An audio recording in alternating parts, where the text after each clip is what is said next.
This public service content is brought to you by Grace Pharmacy.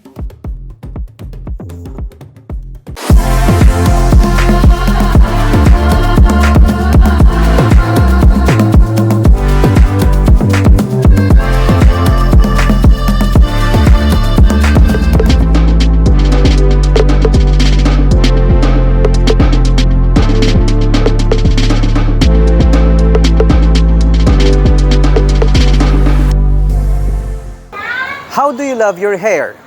Nahikabalo-bala ka mo nga bisa ng mga nautod nga mga buhok makapalipay sa iban? Isa ka student volunteer ang personal nga nagapangolekta sa mga buhok agod makabulig sa mga cancer patient. Hibaloon kon paano nila na napalipay ang iban nga tawo sa sining nga episode sang Baganihan. Crown and Glory, ilabi na sa mga kababayinan ang ilang nga buhok. Dagdag naman ini nga pogi points para sa mga kalalakinan. Ang mag-abyan nga Mariel Villarosa kag Sheila Isulat, may diid nila ginatipigan ang malaba nila nga buhok. Ang ilang manami nga buhok ang nagahatag naman sang dugang nga kaanyag haba ng hair. Pero sang nagligad lang nga Setyembre, nangisog ang mag-abyan nga ipautod ang ilang nga buhok.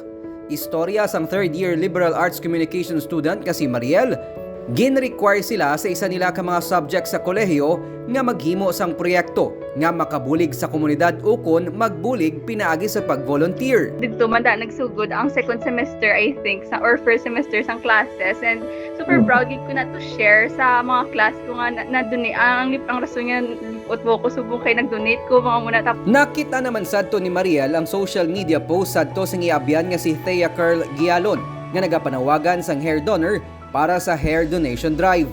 Gani insigida, wala magduha-duha si Mariel nga mangin donor. So nag-reach out siya sa siya tong gina-partner para mag-donate sa mga for cancer patients. So dito man ko na-touch kag ambal ko maintan na lang ko di kay actually laba-laba magitudaan buhok ko kag it's summer and ang unbearable heat man na sa Pilipinas. So Iya man na convince ang amiga nga si Sheila nga magpautod man sang buhok. Gani, goodbye long hair. Short hair na karon si Mariel.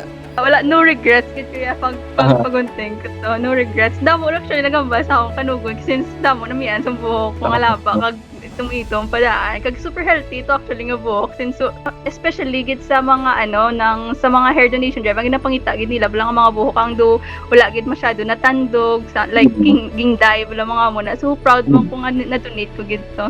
Istorya naman sang student volunteer nga si Thea, napaminsaran niya ang hair donation drive sa baylo nga mag-celebrate sang birthday kada Setyembre. Kay do per me lang ga-blow candles. So amo na gusto ko mag-give back naman.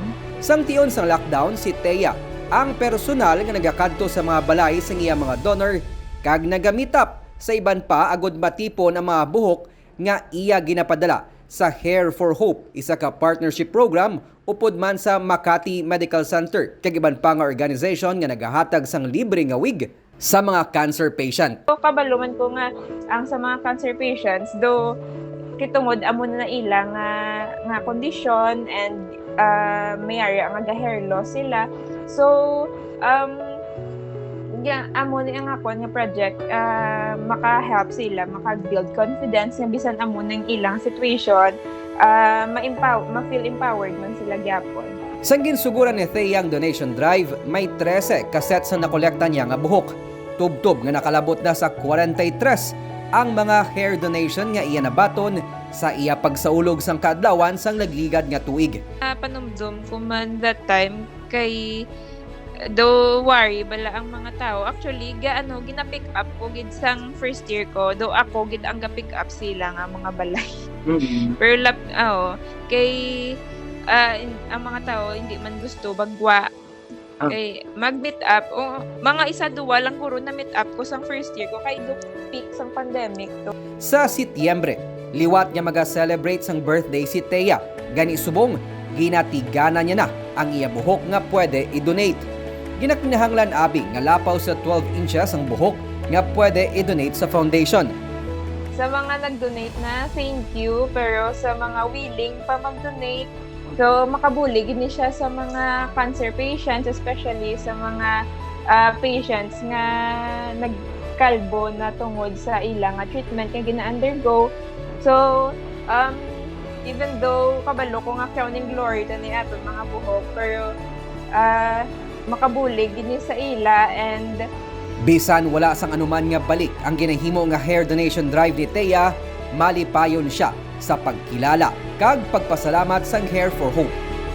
sa pagid nga gina-encourage ko sa ini nga project is volunteerism. Kay me myself is a volunteer man. Kung tanawon, simple lang ang magpautod kag mag-donate sang buhok. Pero para sa Day Thea, kag sa iya mga donors kasubong nanday Mariel, nagakinahanglan man ini sang kaisog, agod nga ang ila ginatipigan nga buhok, ang makahatag sang kalipay sa mga cancer patients. Hindi mo kinahanglan mangin gamhanan o kon may ikasarang agod makabulig sa imo isig katawo. Bisan ako o kon ikaw, pwede mangin baganihan. Ako si Nico Delfin, magadala sa mga istorya sang paglaom kag pag-asa sa kada simana.